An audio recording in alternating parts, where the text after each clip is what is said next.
What's up, everybody? Welcome to the Early Wedge. We have a new early wedger in town here for the Wednesday morning chat. It's Jason Sobel. Jason, how you doing? I'm doing great. See, I usually don't like these early tea times, but this isn't too bad. This is a gentleman's tea time, so I'll be okay with this one. That's right, 10:30. Not too bad. We already have some people coming in with us here, and we've already got some questions. If you have a question, put it in the chat, and Jason and I are going to get to it. And if you're watching us on Twitter, and I probably should say this 5 minutes from now, but if you're watching us on Twitter, get over to our SportsLine YouTube page and get in the chat and make sure you're subscribed to the channel and make sure you ask anything, or maybe you have a comment, maybe you have a bet that you like. Speaking of betting, Jason, couldn't help but notice Scottie Scheffler's in this field, and he's what? Plus 250 when he opened. He's plus 280 at some places. He's drifted a little bit to plus 300. I think BetMGM currently has him there. Not like all of a sudden that's an appealing number. I do have to ask you something we talked about a lot on the early wedge. Like, at what point are you even considering a Scottie Scheffler number? Is it plus 500? Is it not that it'll go there? I'm just curious. For me, it's the biggest question of the week. And when I'm sitting down to go through my process and I study and I research and I start looking at the numbers, and the first part of this process is the process of elimination, which is, okay, which guys can I take off from the top tier? Which guys can I say, okay, he is not going to be on my card this week, at least not to start, and we'll see how it goes later on. I can't get to Scottie Scheffler at 3-1. If there are people out there who can convince me of, hey, look, he's hungry for a win. He's got 8 starts without one so far this year. The ball striking has been maybe not quite as good as it was back in 2024 when he won 9 times, but it's still been very good tee to green. The putter is what the putter is. It's sometimes it's very solid and above average. Sometimes it's a little below average, but this is a guy who knows how to win. He is by far the best player in the field. We're not questioning any of that, but at 15 points shorter than the next shortest player in the field in the outright markets, I just don't know that I can touch Scottie Scheffler. I don't think he's enough of a shoe-in as he was last year, Sia. And what's interesting, too, is when you look at where the drop-off is, I mean, I understand some people like Jordan Spieth this week. Patrick McDonald likes him. That's his single bullet. Credit to Patrick for not flooding the board. He's just got one outright, and it's Jordan Spieth at plus 1,800. But it's like, okay, it's still Jordan Spieth, who isn't exactly winning lately, and I'm being liberal with that term lately. Then we got Ben on. I mean, good course history here. So I just think it's interesting because, to me, this screams just bet the without Scottie market. Just like don't even deal with it. Lose the 5 or 10 point, depending on where you're at in the market. Lose the 5 to 10 points that you're going to lose because you're doing the without Scottie market. But I feel so like if Scottie wasn't in this field, would you be like, oh, I got to bet Jordan Spieth, Sung Jae Im, Ben On, Taylor Pendrith last year's winner, Siwoo Kim, Sam Burns? No, you'd be like, oh, I'm going down the board. I'm taking maybe Jacob Bridgman, or I'm going Ryo Hisatsune. I'm just saying random names. Lee Hodges, Gary Woodland, one of the Hoygaards, whatever the case may be. It just seems like this is ripe to just let's remove Scottie from the conversation. I don't think you're wrong about that at all. I think that if Scottie wasn't playing this week, I like Ben On a lot this week. He's never won on the PGA Tour. He's been playing out here for a decade. He's won a few times on the DP World Tour. He's never won at this level. I like him. I don't know. That number gets shorter without Scottie at 20-1. Now we start creeping into territory where it's like, do you like him that much? But no, I think it makes a whole lot of sense. I was giving you and Eric Cohen grief in the early wedge pod yesterday. The without market, I get the without Scottie Scheffler market. There's a market out there without Scottie, Jordan, Ben On, who's never won before, Sungjae, and Taylor Pendrith. And it's like, wait, what? The without market's getting a little carried away. That said, if you're looking to avoid the top of the board, there are ways of doing it this week. And I certainly, I don't hate this market that we see up on the screen right now, which is without Scottie Scheffler. And at least you can sit back on Thursday afternoon, start watching the golf tournament and say, okay, I don't have to worry about that guy. He's the best guy in the field. Yeah. I get it. We get it. Everyone gets it. I don't have to worry about him, and I can just go forth with my guys. And I think the other argument too is, and we know that, the numbers aren't going to be great. The books aren't like doing us favors by giving us great numbers in the without market. But I do think there is an element of like, you do want to have fun. This is a 4-day thing. It's not a 3-hour football game. Like you do want to like enjoy this as well. And for those that aren't like doing this full time and like, professional bettors, like that's not who we're speaking to, right, Jason? For the people that are like trying to have fun, I don't think you should do it every week necessarily, but like you go into a tournament with a different level of enthusiasm when you have a bet in the without market versus the with market. That's just the reality of the situation. Again, when you're trying to have fun with this is why I love golf betting more than anything, because you get the 4-day sweat, whether you're playing DFS or betting the outright board or the finishing position board, to not have to deal with Scottie Scheffler. It's just a lot more fun to do. Yeah, see, I would almost say the other way. I would almost say that I'm picking Ben on this week, and there's a certain hubris where I can say, yeah, I took Ben on, and he beat Scottie too. Yeah. That's right. I got 5 points longer without taking the without Scottie Scheffler market. I took him just overall outright. I think that part of it's fun too. Again, if you're not doing this as a living, if you're not doing this to, I need that 3% ROI every single week, or else I'm falling way behind. If it's just, hey, you know what, I splash a couple of bucks on a few players that I like, I actually think that's more fun trying to beat the best. Just like the players say when they go to a major championship, I want to beat the best players. I want to go out there and beat the best guys. So if you're making a bet for entertainment value, I actually think it's more fun to like, hey, let's go beat Scottie this week. Let's go get him. Let's go pick our guy. And let's go beat that guy. If we're betting with our head instead of our heart, though, it's take the without Scheffler market and just cross him off the list and don't leave him as a possibility to beat your guy. First of all, you're right, because you know how this works, right? For people in our business, and Jason, I don't know how much you do this when you hit an outright. I've hit a number of outrights so far this year, and it's nice to be able to be like, boom, that was the call, and there's no qualifier. There's no without this, or like all the bets. I've hit 4 outrights, really 3, plus the Straka one at 55-1, which I told everybody to do Thursday night after round 1 of the tournament he won, and a lot of people got on that. But the point is, it's nice to be able to flex without having like the context and qualifier, the parentheses in there. But again, at the end of the day, you got to get there. You got to get to that moment. And for me, I feel very weary about getting to that moment with Scottie in the field. But again, it's a birdie fest, and he's going to have to be good with the putter. The ball striking is going to have to be like true Scottie ball striking. And we talked about it yesterday, Jason. We'll get to questions after this, but this is not the type of tournament where Scottie's necessarily going to shine, because when you've got an easy course, it kind of takes away from the more talented players, does it not? I completely agree with that. I wrote that for my BetMGM article yesterday leading into the preview. The fact that I've always believed that when you get a tournament this one's been between 23 and 26 under winning score in the 4 years since we've moved it to TBC Craig Ranch, that when you get scoring like that, essentially it levels the playing field. Essentially everyone's basically hitting these pretty wide fairways. They're just mashing the ball out there. It turns into a bomb and gouge type of tournament. You get it on the greens. Whoever makes the most putts is going to win this week. And it's really not going to be, look, there could be drama on the leaderboard. It's not going to be the most exciting golf tournament we see all year. It's just not, based on the golf course, based on the field that we have. But I do think it levels the playing field. If the winning score this week was going to be 8 under par, and we've got Scottie Scheffler and a whole bunch of not Scottie Schefflers, I am more inclined to take Scottie on a venue that essentially where you've got to ball strike your way to a victory. This one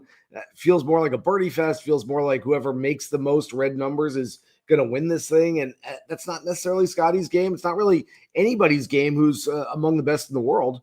I will say, yeah, exactly. I will say the counter, if you like Scottie this week in any context, is that he's been really good with the putter this year. Like that's the one thing that's actually like, quote, saving him. That's a weird term to use because he's been good this year. He just hasn't been quite Scottie good. So, but you're right. Like it's not a putting contest, but you have to get hot with the putter for 3 out of 4 days, or you're not going to win this tournament. But to Scottie's credit, he's been pretty good with the putters. All right.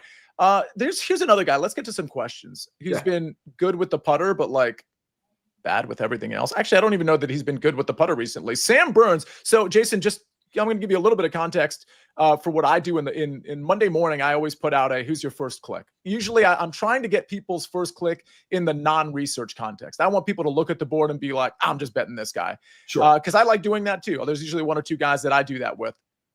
With that in mind, a couple people responded that not only did they like Sam Burns, but that they loved Sam Burns. And my response was, he's 30-1.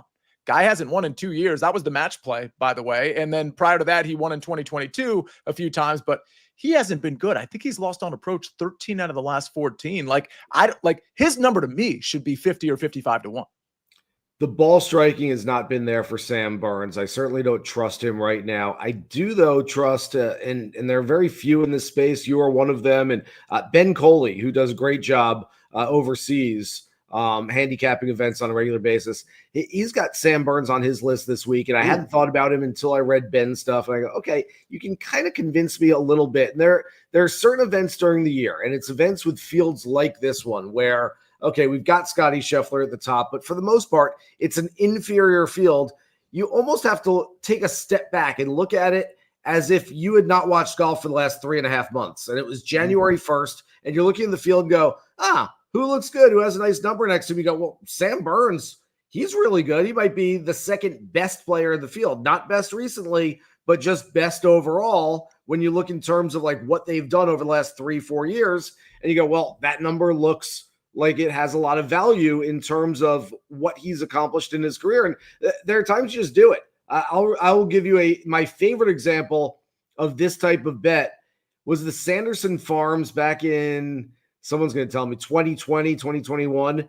And Sergio Garcia decided to come to an event in October, November, in the fall part of the schedule. And I went on every show I was on, and I said, this makes no sense to me. Sergio Garcia doesn't want to be in Mississippi in October. He's got no interest in this. He's 65 to 1. I get that it's a massive number, but he could not give a damn about being at this golf tournament. You know what? He went out and won, and the number in the aftermath looked completely silly. Like, Sergio's the best player in that field. Why was he number 17 on the odds board? And sometimes you just have to look at it, say, and go, that guy makes a whole lot of sense at that number, and I'm going to forget everything that I know about him over the last 3 or 4 months and just go with the right player at the right number. And I think Sam Burns kind of checks that box a little bit this week.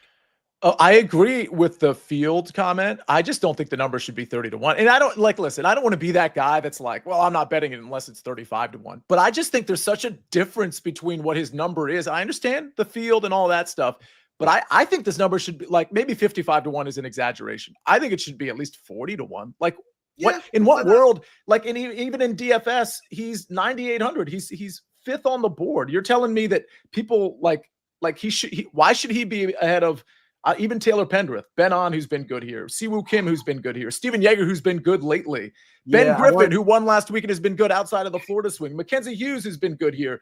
I mean, maybe Rasmus Højgaard. Like, I'd put him 10th on the board there. Yeah, that's exactly what I wanted to get to. Like, if we're going to put him at, we think he should be 40 or 50 to 1, which other players move ahead of him? You can make a case for Ben Griffin, although he won a team event last week. Novak was very good over the first 3 days. Steven Yeager, better than Sam? I don't know. Jake right now Knapp, he is. Won't trust it. I almost make the case, and very much in a similar vein of Sam Burns. Look, if you want to play just best player available, we talked NFL draft for the last couple of weeks, and we're just going best player available instead of fitting a need. If you're just going, these guys look like they're really good players with big numbers next to their name, and I like that 50 to 1. Tom Kim and Will Zalatoris fit the same mold as Sam Burns with a number that's nearly twice as big. I will say Sam Burns does have some good experience here, but again, that was when he was playing well. He's not playing well anymore. So, okay, let's see. Let's get to some more questions, and then we'll actually, you know what? I want to get to Laturt's question, but we are going to hit a quick break. Keep the questions coming in, whether they're DFS or betting related. And again, if you're watching us on Twitter, thank you for watching. But get in the SportsLine YouTube channel and ask us a question, make a comment, tell us who you're betting on. We'd really appreciate that. Also, hit the like button. But let's hear a message from one of our partners. One of golf's elite courses, Quail Hollow, hosts the game's top players at the PGA Championship this May on CBS. We're back on the early wedge, brought to you by BetMGM, the sportsbook born in Vegas. Laturt says, which top 20 do you like most? Celinda at plus 210, excuse me. Thorbjornsen at plus 220 or Carl Phillips plus 320. Sobel, your response. I love Thorbjornsen. I like picking up guys who we know are going to be good and just it's taken a little while in their careers. Look, Thorbjornsen was finished in top 5 when he was still an amateur at Stanford, playing the Travelers Championship. He was runner-up at the John Deere Classic last year. We know he's got the game. We've just been waiting for that game to sort of fit his comfort level a little bit. Over the last 2 starts, second at the Corrales Punta Cana, 4th last week alongside Carl Phillips, who's already won this year. I like Michael Thorbjornsen a lot this week.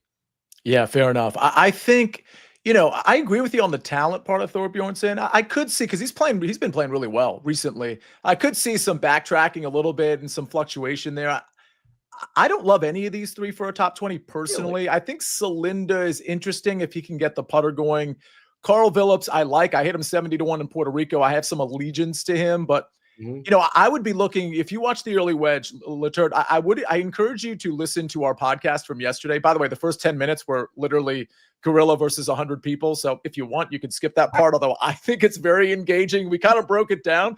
But with all of that said, there were a lot of names in the finishing position market alone. And by the way, you can catch that show on this YouTube channel as well. But that we all kind of agreed on, not agreed, but we had a lot of similar names, a lot of overlap. Lee Hodges was one. Yes. Davis Riley may have come up. Sammy Valimaki. Like if you bet those guys in the top 20 market, you're getting these. In fact, you're getting better numbers than this, or at least these numbers on some of those guys. Here are our finishing position plays. And again, these were just the ones we put out. We discussed a few more on the show, but you can see Jason Sobel's Jordan Spieth top 10. That answers one of the questions in the chat, plus 180. I do want to mention Patrick McDonald had Jordan Spieth to win it all. Lee Hodges top 20. I love that one at plus 250. Again, in the top 30 market, top 40 market, you're still getting a plus number on Lee Hodges. I just want to point that out. I've got Jacob Bridgman top 30 plus 125 and Sammy Valimaki top 30 plus 210. These are really, really solid numbers. And guys like Hodges and Valimaki, I personally prefer over Salinda, Thorbjornsen, and Phillips. But I think all 3 of those plays are fine as well. Yeah, I like Valimaki. Look, I listed him as a first-round leader play. Me too, last night on the show, which, I just think he can get out to a hot start. He's shown that he can go pretty low if his putter is working for him, but I don't mind a 4-round investment in him whatsoever. Top 20, top 30s are nice this week, especially with this field. This field's we're going to get pretty deep onto the list, the qualifier list of players getting into this field. There's going to be a lot of guys who are, I don't want to call them journeymen and retreads, but they're journeymen and retreads who are at the bottom of this board. So essentially, instead of trying to beat, 132 players, 124 in this field, instead of trying to beat all those guys, you might only be trying to beat 110 guys. And so the percentages are going to be in your favor if you're playing a Valimaki top 30, a Hodges top 40, something like that. I think that there's fewer guys that you need to beat this week to get into those finishing position plays. Yeah, fair enough. I mean, I feel like the top 20 is really the top 19 with Scottie, but I mean, it's semantics.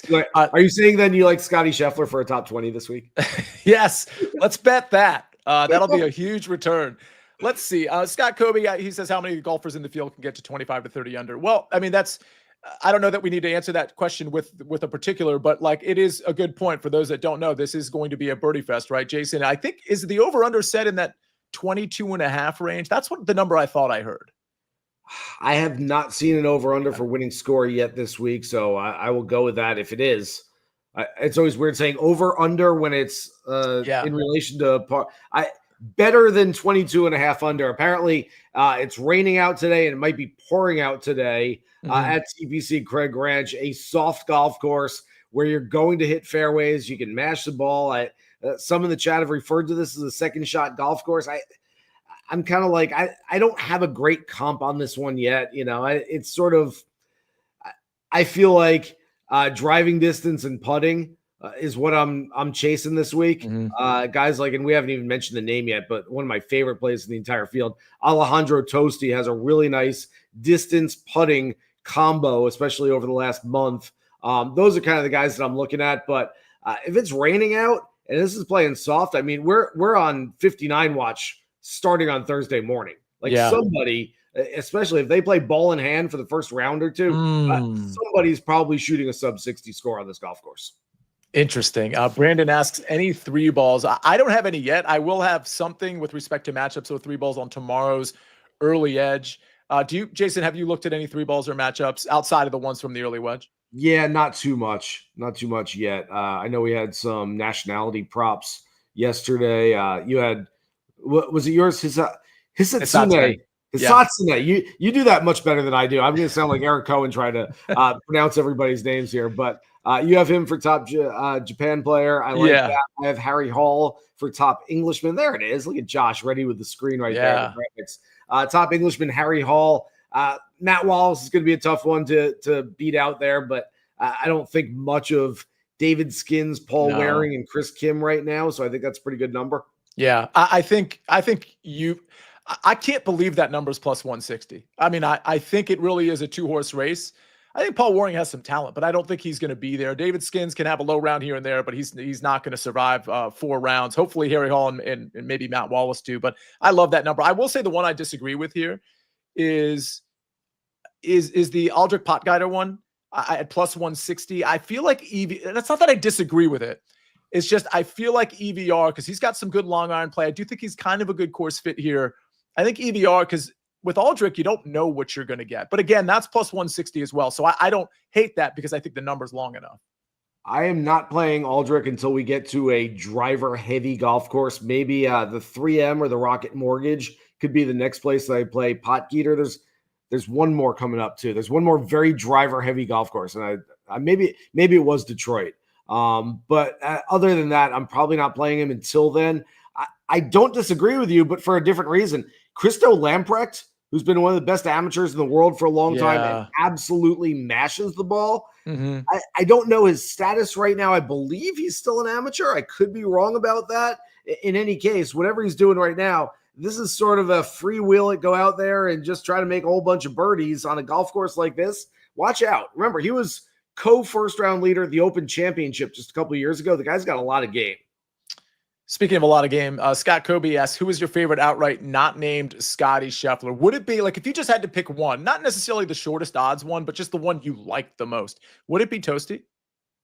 I think so, based on the number. I really like Ben On this week, but if you're going to tell me I can only have one, I can have Ben On at 25 to 1 or Alejandro Toasty at 80, 90 to 1.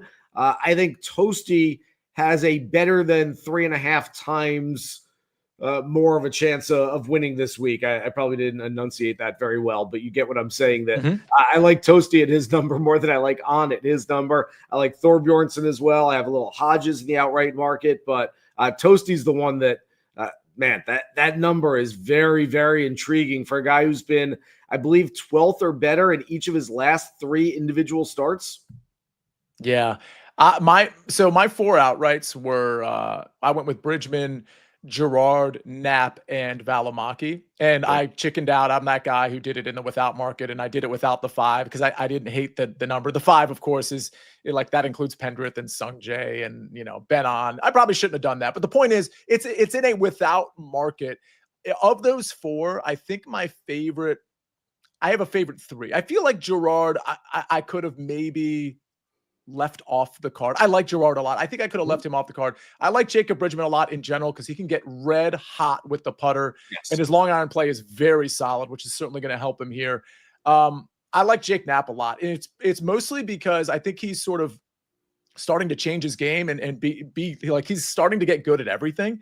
And I think he's the type of guy on Sunday that has the confidence to take anybody out. And we saw him play well at Zurich last week as well. And then finally, Valimaki is just an animal. Like, that guy can go low any given moment. Okay, a couple things here. First of all, the without market, where there are 5 guys that were taking, it's almost like teasing a football game. That's my analogy. Is like, I like the Broncos to the over tonight, but I'm not totally sure I like it. I'm just going to tease them both. And, I still like them, and I'll still win if it hits, but I'm not going to win as much. So, it's basically the golf version of having a football teaser. Secondly, we had heard rumors that Jake Knapp was a little lost earlier this year, that he was trying to find something. There is a recurring theme, and I would say this is a recurring theme over the last couple of years, but especially this year, that guys, like, I want a guy who's all the way lost, not a guy who's like, it's been okay, and I'm going to keep working at it, but I want guys that have, like, gone to hell and back. Victor Hovland was completely like, I don't know what's going on. I can't find it. After the API, he went and worked at the Ritz-Carlton here in Orlando for 4 days amongst, like, the resort guests trying to figure out his game. And a couple of weeks later, he goes and wins the Valspar Championship. We saw Max Homa, who had struggled the entire year. He and his caddy split up, like, finishes top 12 at the Masters, gets an invitation back for next year. Maverick McNeely had shot 80 in both the Players Championship second round, API second round. All of a sudden, he came back very quickly and contended. Jake Knapp is a guy who a couple months ago, and I believe it was Patrick McDonald, told us that he had seen Knapp just like grinding away, working on stuff, couldn't figure it out, very frustrated. I apologize if it wasn't Patrick, but I thought it was. In any case, I like the guys that have sort of like, I can't figure it out. I have no idea what's going on. And then like a month or two later, here we go. I got it. It clicked. Let's go. As opposed to the guys that like, it's kind of there. So I'm going to keep just grinding away at whatever I'm doing and see if it changes around. Fair enough. Josh, our esteemed producer, has a take on an outright. And it was the same outright that he picked. Maybe, Josh, I think you should jump in here and at least give this take out, because you were going to host the show. You were going to host this show if Michael Thorbjornsen and his partner won the Zurich Classic. Carl Phillips, of course. And they played really well. We were sweating. We were sweating until they didn't. So talk to me about your outright pick for this tournament. First of all, it was very sad when Carl, basically duck hooked one into the water on 16, whatever the par 3 is at TPC Louisiana. Because the way it played out, if they make birdie on 18 and make par on 16, I think they're in a playoff, if I'm remembering correctly, the way it played out. Close, But really, I'm just the president of Jeff Stenberg's fan club. And like right here in the chat already, Josh is the best, big Thor guy. We're going right back to the well, Michael Thorbjornsen. I think for a couple reasons. Really big bucket of plus 200 approach shots at this course. Everywhere else, 175 to 200. Shout out rickrungood.com, by the way. And in terms of approach buckets, everything else short of 175 to 200 is well below the PGA Tour average from week to week, and 200 plus approaches just below the average out of the water. And when you go to approaches from 200 to 225 on tour, Michael Thorbjornsen is 13th on that list this year.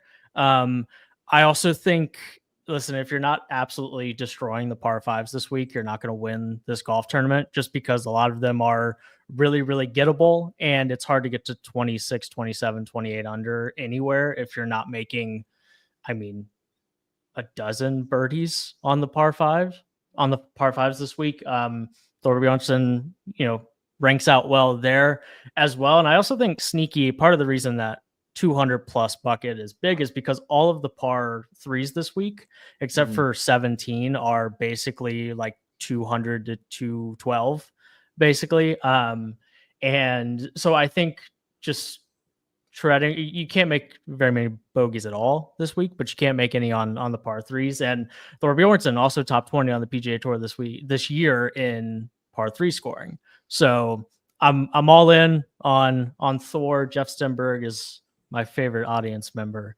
and we're gonna ride him all the way to a victory at TPC Craig Ranch. Have we ever seen you, Josh, and Jeff Stenberg in the same place at the same time? No.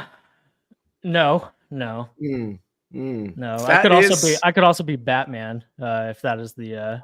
I'm just saying. Who else is putting Josh is the best big Thor guy in the chat other than Josh? I'm throwing it out there. Josh, follow up. Would you be betting that in the without Scottie market, or would you just go straight up?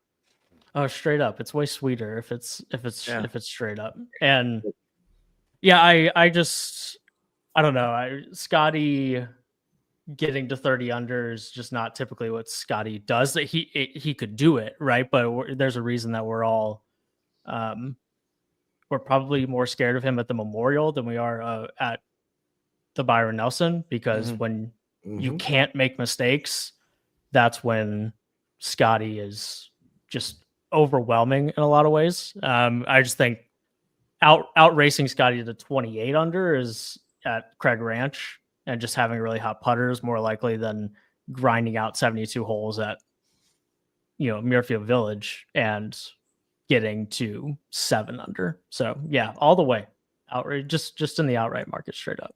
One more note on Scott. I will say that personally, I'm hoping that we get sort of a a struggling just a little bit Scottie Scheffler over the next month and a half, and we get a decent number on him going into the U.S. Open, and that's where I think he could thrive. We are not getting a random major champion at Oakmont. We are getting a guy who's you could almost just like list off 6 to 8 names right now, and it's going to be one of those guys, but it's going to be a big-time player at Oakmont.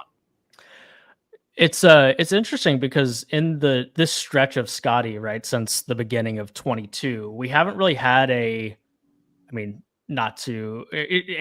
super traditional US Open, like one of those. It's been the Country Club, it's been LACC, it's been, and of course Pinehurst has a storied US Open history, but one of those like Shinnecock, Oakmont, Winged Foot, one of those courses that are just notorious for how much they're going to beat you up.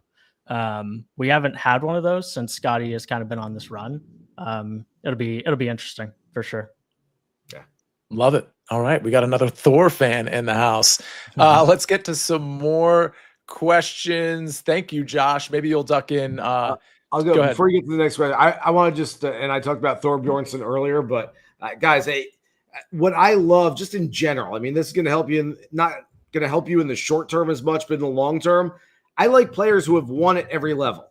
So I'm not suggesting you need to sit there and like study the world amateur golf rankings on a regular basis and know who's 8th and who's 11th, but just know some of these names in the next couple of years. Those are going to be the guys you're betting on the PGA Tour and Corn Ferry Tours and other tours around the world. Like the guys that they win at junior golf, they win the AJGA tournaments, they go to college, they win college events, they get up to the PGA Tour. At some point, they're also going to win on the PGA Tour. When you've beaten everybody else that's at your level for your entire life, at some point, your level is now the PGA Tour, and you're going to beat those guys too.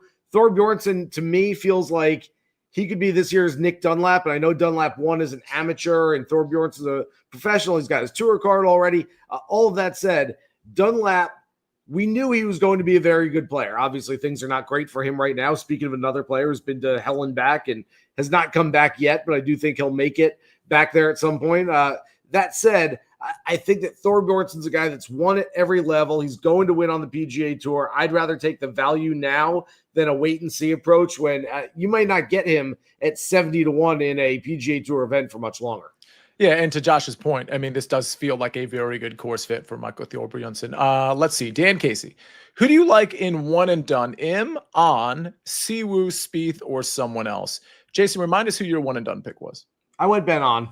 Yeah. He's got a great record here, 14th and 4th the last couple of years. He's trending in the right direction. It's that nice intersection. It doesn't always work, but the nice intersection of recent form and course history that's kind of what we're basing most of this on. I mean, yeah, you can play hunches, you can play other things, you kind of look at some, but the profile fits for Ben on this week. That segues nicely. I think Ben on, like I went with Jake Knapp because I'm in 6th place, no big deal. And I just felt like kind of like, swinging for the fences with somebody that nobody's going to pick. So that's who I went with, but I think Ben on is probably the proper play here. I think if you're, it's not a big purse, but I think if you're trailing, maybe Ben on, he's probably going to be a popular pick. I'm not looking at like what the percentages are, but you could maybe go with somebody more contrarian. But I think a lot of people will be on Spieth, right? Yeah, I would think so. I also don't hate the idea of two things. First of all, treat this like you would an NFL eliminator pool where you might look down to, okay, like I like the Cowboys this week, but I also really like them in week 13. If I keep going on, I want to save them for that week. So if there's a week where you know that you love Spieth and you want to use him somewhere else, don't use him this week or else you can't use him again. That's pretty simple right there. I also like playing this based on where you are in the pool. If you're in the top 5%, I know someone who was in the chat, that might have been the one we just answered, that was in the top 5% of their one and done right now. You probably don't want to go too deep. You probably don't want to go too far off. There we go.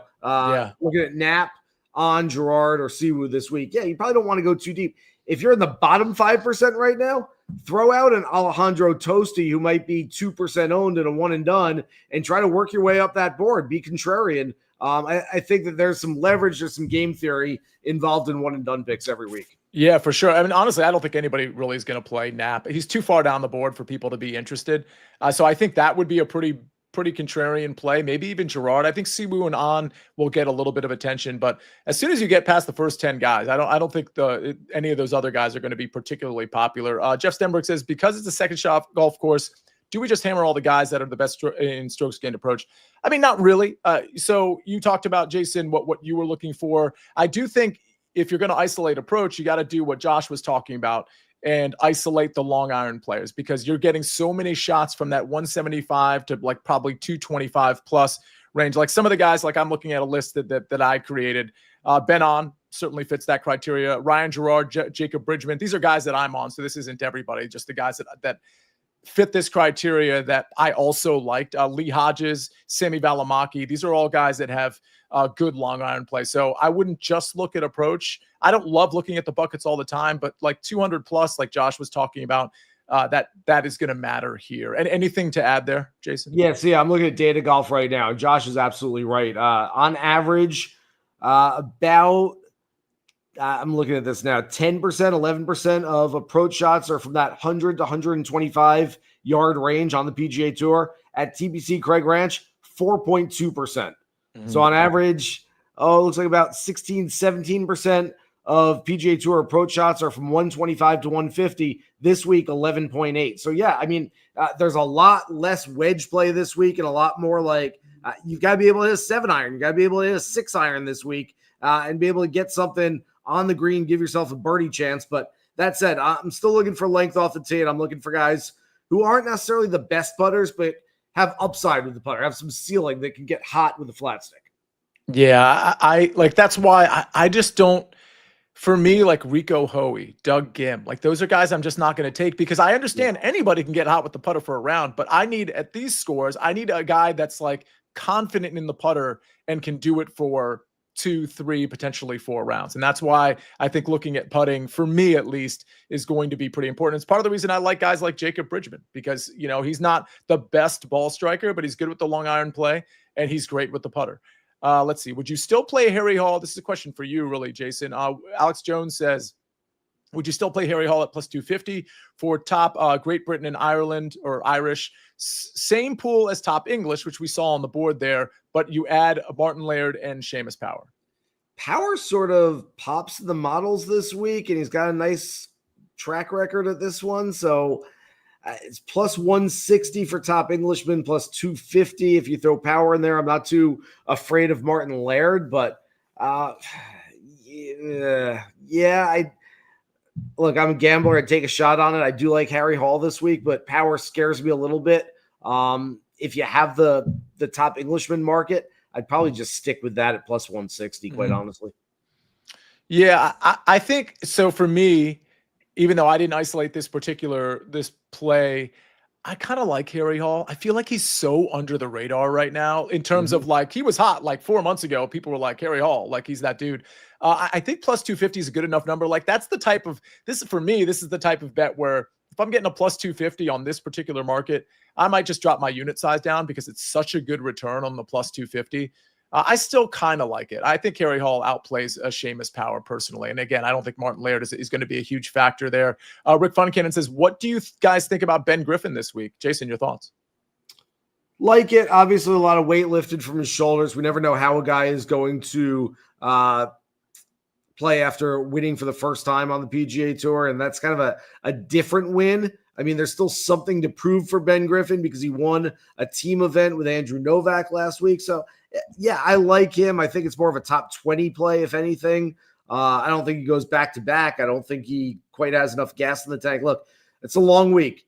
You win in New Orleans with a buddy alongside you and you celebrate. I don't think Ben Griffin's like, getting after it on Bourbon Street every night. But that said, there's still going to be a little less gas in the tank for a guy after this kind of celebration from his first win than a lot of the other guys in the field have this week.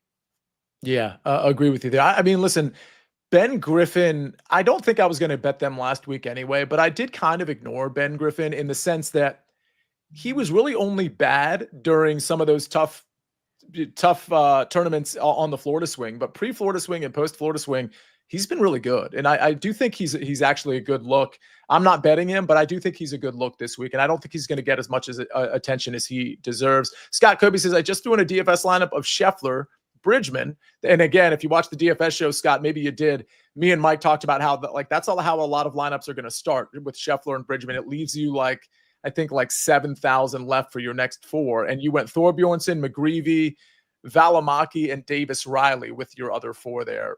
This looks good to me, Jason.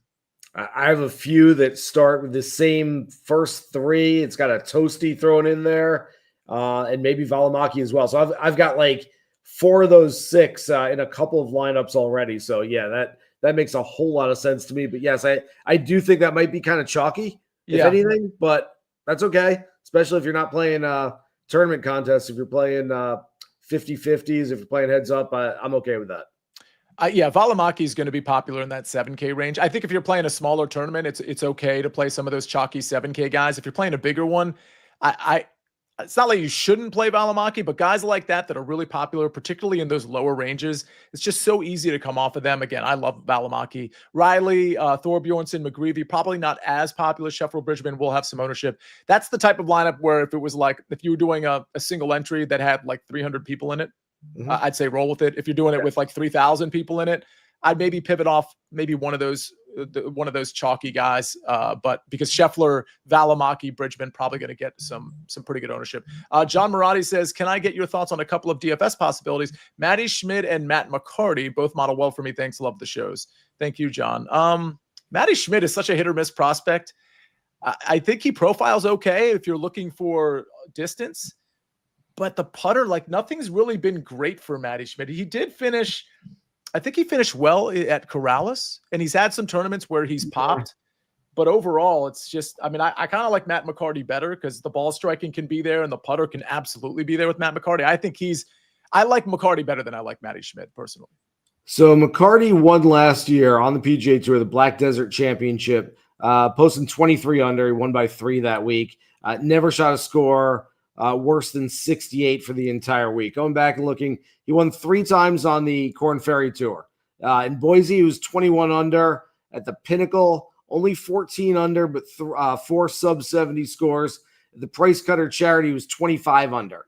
What that tells me is that Matt McCarty, when he plays his best golf, having a birdie fest opportunity does not scare him whatsoever. And he's got the right mindset to just go out there and make a ton of birdies, just out birdie everybody. So of those 2 players, by a fairly long margin, Matt McCarty is my favorite play in this one. And he's shown some upside, and especially in DFS. I don't think he's going to be very highly owned. I'm terrible at trying to guess this stuff, but there shouldn't be a ton of McCarty out there. I kind of like that. Yeah, I don't think they'll be highly owned at all. I think those are really sneaky DFS plays. Joseph Boza says the weather report doesn't look good for Friday. Friday could be a washout. I don't know about that, but you're right that it doesn't look good for Friday. 70% chance of heavy thunderstorms. Does that impact the betting board? DraftKings has Scottie at +280. I will say this. I think it's more of a DFS conversation than it is a betting conversation, although it certainly implicates both. As of right now, I could see a scenario, Jason, and again, this is a silly task for me to even engage in because a lot of people tend to get the weather wrong, especially, 24, 48 hours ahead of time if we're talking about Friday. But it does look like the conditions Monday are going to be pretty good. The course is going to be nice and soft. We'll see about ball in hand and all those things for the Thursday morning crowd. I think Thursday afternoon is actually going to be pretty easy too because I don't think the wind is going to be up or anything.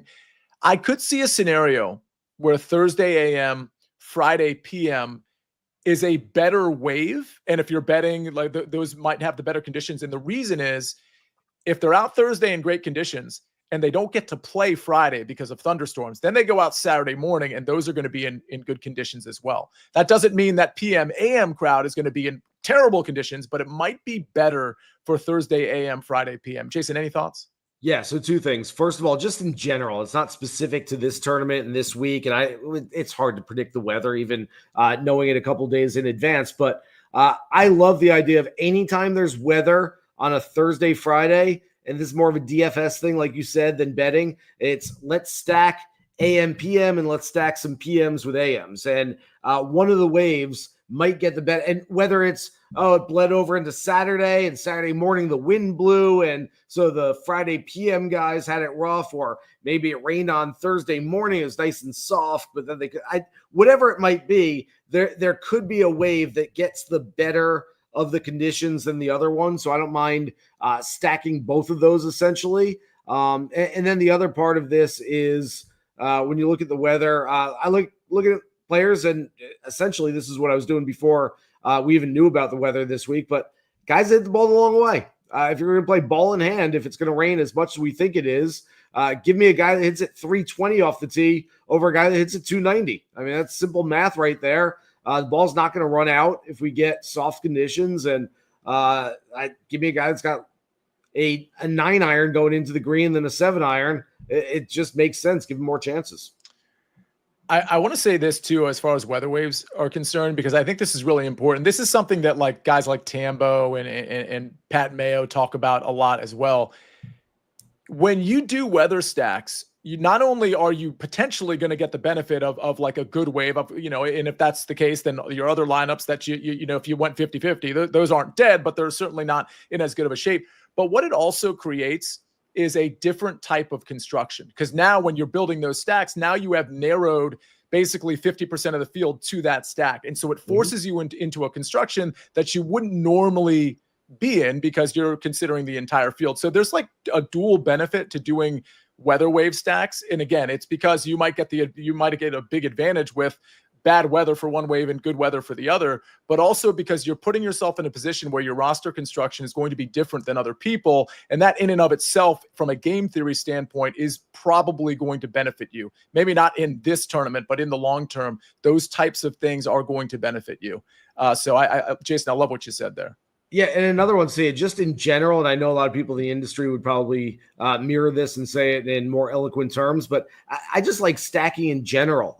We've already talked about like, okay, I like long hitters this week. We've seen people in the chat saying it's a second shot golf course. We're talking about the hottest putters right now. Well, why don't we have a longest hitters stack, a second shot golf course stack, a hot putter stack, and look at it trying to stack these guys together in the same DFS lineups, because if it turns into a birdie fest where the best putters are up there on the top of the leaderboard because everyone has birdie chances every hole, well, your stack with the best putters is going to have a chance. If it turns into, the course is super soft and playing really long right now, and you want the long hitters, then that stack might do really well. So I don't mind, especially obviously if you're playing a lot of lineups. If you're just doing single entry, single bullet theory, you can't do that. But if you're playing a lot of lineups, I like different kinds of stacks like that.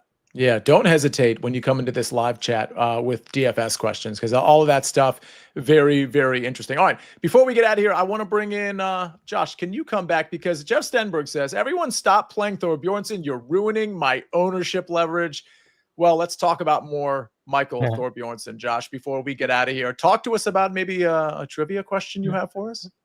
So I'm a sicko. So I've spent the last 10 minutes scrolling through both US Junior Am and USAM winners.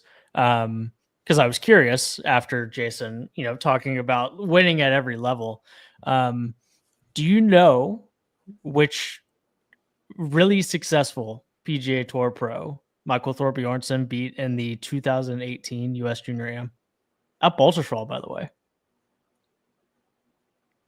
2018, really successful. How about Victor Hovland? No, that's what I was thinking. That's a good shout. Colin? Not correct. Nope. This is a guy who's. Oh, you said really successful. My bad. Okay. Wow. I'm just kidding. I'll be here all week. I'm joking. Wow. Please try to inspire him.